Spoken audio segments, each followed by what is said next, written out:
औज़ बिल्लाहि मिनश्शैतानिर्रजीम बिस्मिल्लाहिर्रहमानिर्रहीम। लाखों करोड़ों दुरूद सलाम सरकार दो आलम सल्लल्लाहु अलैहि वसल्लम पर और आप सल्लल्लाहु अलैहि वसल्लम की आल पर। अस्सलाम वालेकुम।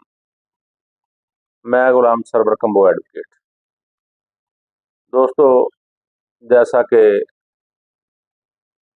वीडियोस का सिलसिला जारी है और उसमें बहुत सारी वीडियो जो है वो खर्चाना नफ़का वालिदैन हासिल कर सकते हैं, बच्चे हासिल कर सकते हैं, इस तरह की वो हम वीडियो बनाते रहे और अपलोड करते रहे। तो आज हम निकाह को देखते हैं कि आम तौर पर हमारे यहाँ ये एक बात बहुत मशहूर है कि जो निकाह है शरई वो और है और जो तहरीरी निकाह होता है निकाहनामा पर वो और है। हालांकि ऐसा नहीं है। निकाह जो भी हो, तहरीरी हो या गैर तहरीरी हो, शरई ही होता है। कानून यहाँ तक कहता है कि लड़का और लड़की बगैर मौलवी और गवाहान, औरत और मर्द खुद इजाब कबूल कर लें तो निकाह शरई तौर पर सही और दुरुस्त समझा जाएगा, मनसूख ना होगा। इसको इंटरप्रेट किया गया है 1950 PLD 504 पेज है इसका, लाहौर। यानी कि अगर मौलवी अवेलेबल नहीं है जिसने निकाह पढ़ाना है, अगर गवाहान भी अवेलेबल नहीं है, तो शरन और कानूनन ये बात जायज़ है, लड़की और लड़का इजाब और कबूल कर लें तो निकाह दुरुस्त समझा जाएगा और वो मनसूख नहीं होगा। लड़की उसको तस्लीम करे तो वो दुरुस्त होगा, अगर लड़की तस्लीम ना करे तो फिर तो वो मामला अदरवाइज हो जाएगा। तो इसमें आज हम इसमें शरई निकाह और तहरीरी निकाह को डिस्कस करते हैं। जैसा कि मैंने अर्ज किया है कि शरई निकाह भी वही होता है और जो निकाहनामा पर तहरीर होता है वो भी वही होता है।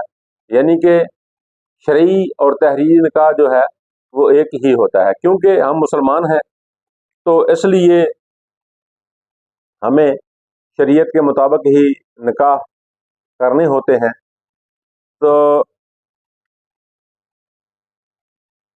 असल में जो ये तहरीर का मामला बना है ना, इसमें गुजारिश ये है कि जैसे जैसे हालात बदलते गए और वक्त बदलता गया और लोगों में ऐसे हालात पैदा कर दिए कि गवर्नमेंट को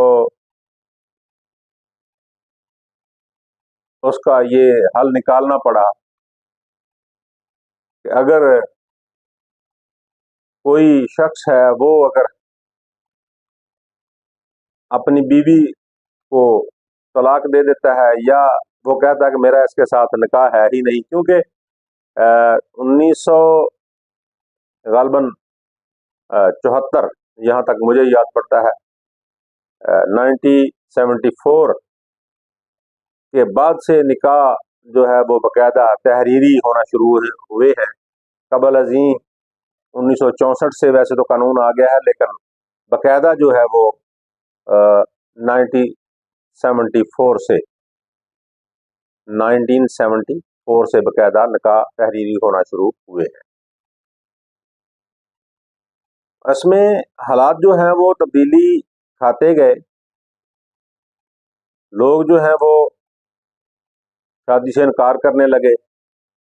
अगर औरत अदालत गई तो उसके पास कोई सबूत नहीं है शादी का। बच्चे हैं तो उनका सबूत नहीं है कि किसके बच्चे हैं। वो खामद ने इनकार कर दिया, मेरे बच्चे नहीं है, मेरी बीवी नहीं है। तो ऐसी सूरत हाल जब पैदा हुई तो फिर हुकूमत को ये निकाह रजिस्ट्रार, यूनियन काउंसिल और ये सारा कुछ करना पड़ा, जो कि इस बात का बैन ही सबूत है कि जब निकाह پڑھا جاتا ہے تو وہ شرعی ہی ہوتا ہے، لیکن جب وہ تحریر میں آ جاتا ہے تو وہ شرعی کو تحریر میں لایا جاتا ہے اور کچھ نہیں ہے، نکاح شرعی ہی ہوتا ہے۔ اور پھر جب وہ تحریر میں آ جائے تو پھر کسی بھی بندے کو نکاح سے انکار کرنا مشکل ہو جاتا ہے۔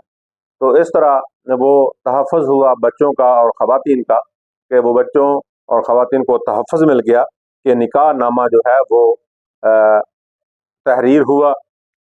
اس طرح اس کا یہ بندوبست ہو گیا کہ کوئی بندہ، کوئی شخص بیوی بچوں سے انکار نہ کر سکے۔